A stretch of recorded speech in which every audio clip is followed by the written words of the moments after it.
Subscribe करें और दबाएं बेल आइकन ताकि कोई खबर रह न जाए।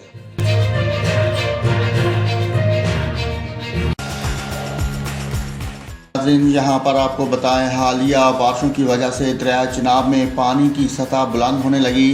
पीडीएमए ने दरिया चिनाब और इसके मुलहका इलाकों में सैलाब की वार्निंग जारी कर दी।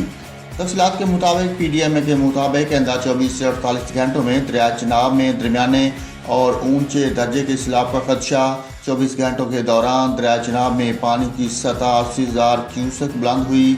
नाला एक, नाला पलखू और दीगर बरसाती नालों में भी तूफ़ानी का खदशा ज़ाहिर किया गया। महकमा नहार के मुताबिक दरिया चिनाब में पानी की सतह मुसलसल बढ़ रही है। दरिया चिनाब में हर नाला के मकाम पर पानी की आमद 1,77,360 क्यूसेक है, जबकि पानी का अखराज 1,66,760 क्यूसेक रिकॉर्ड किया गया। खानकी बराज के मकाम पर पानी की आमद 1,68,132 क्यूसेक है और पानी का अखराज 1,62,170 क्यूसेक रिकॉर्ड हुआ।